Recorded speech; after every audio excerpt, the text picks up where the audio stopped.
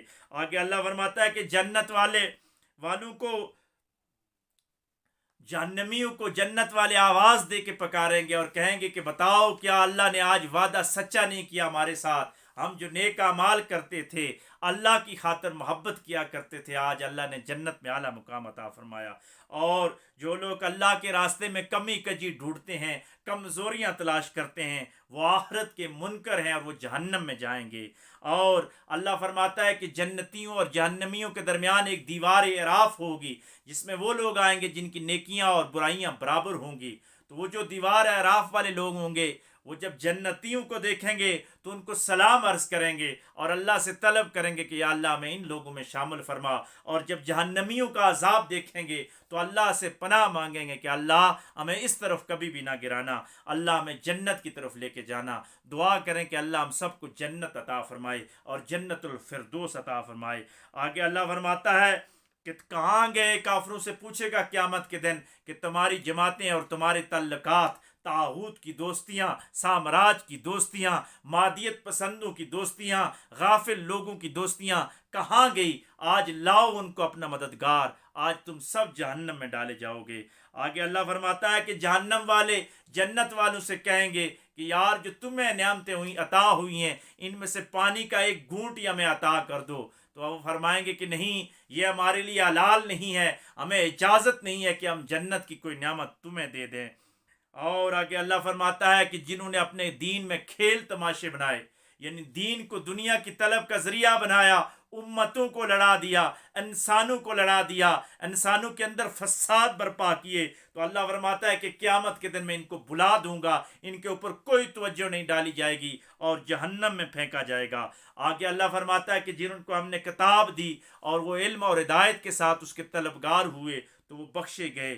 آگے اللہ فرماتا ہے کہ جو لوگ علم و فضل کو بیچتے رہے, چند ٹکوں کی خاطر بیچتے رہے, قیامت کے دن اللہ ان کی طرف ذرا بر بھی رحمت والی توجہ نہیں فرمائے گا. اللہ فرماتا ہے انہوں نے اپنے آپ کو نقصان میں ڈال دیا ہے.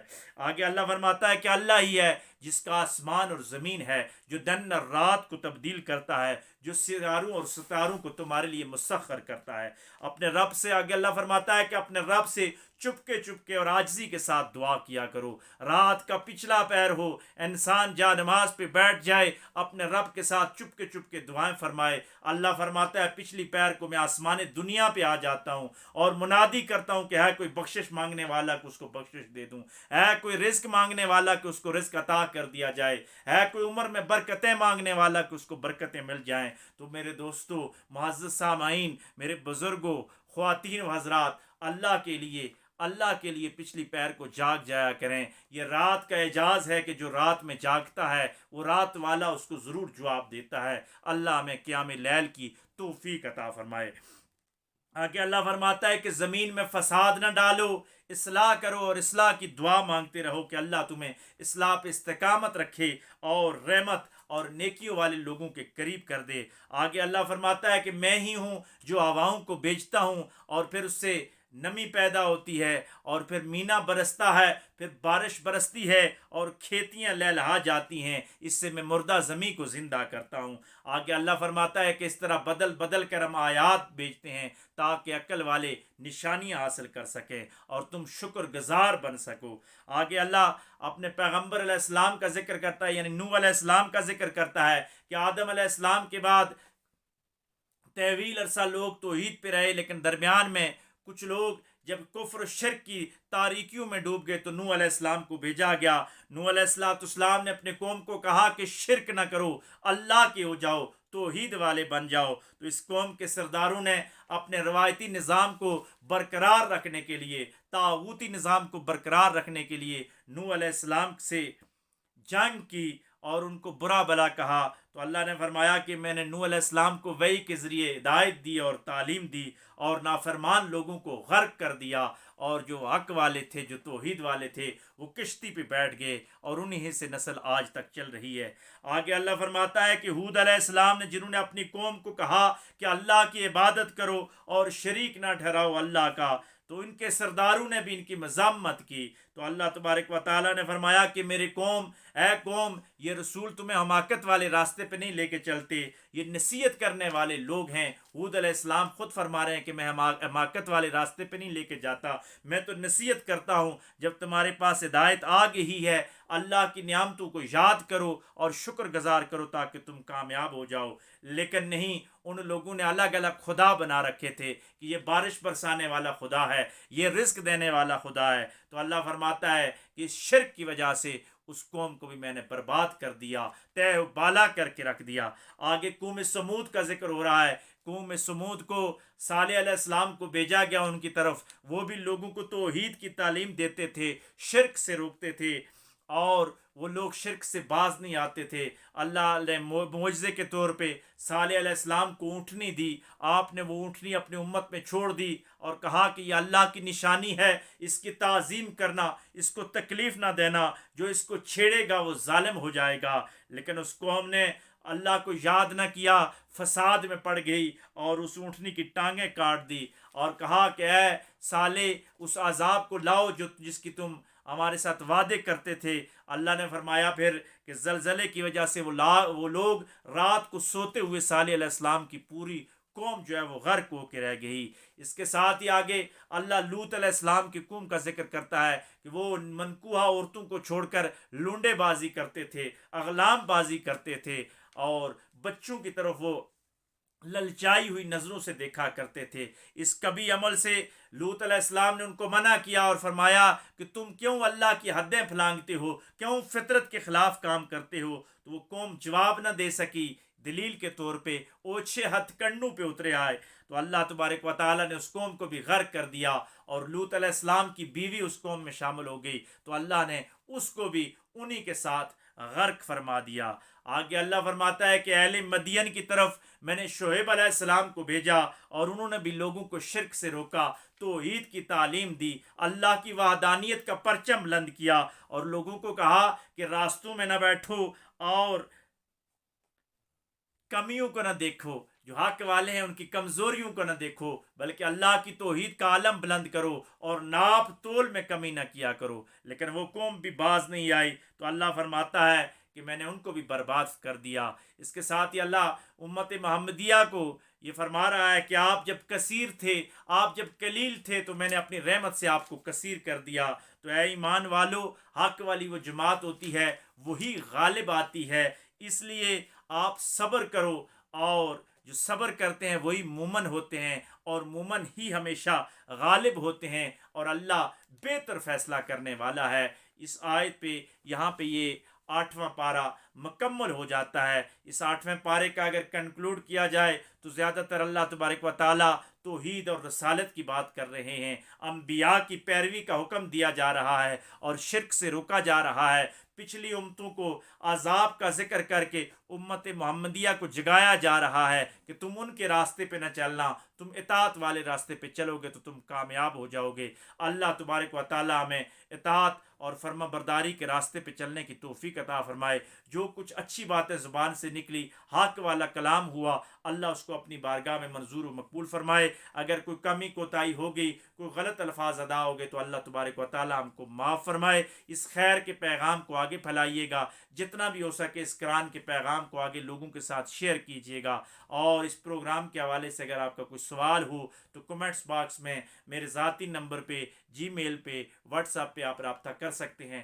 انشاءاللہ آپ کے سوالوں کے جواب دیے جائیں گے۔ اللہ تبارک و تعالیٰ ہم سب پہ نظر رحمت فرمائے۔ وآخر دعوانا ان الحمد للہ رب العالمین۔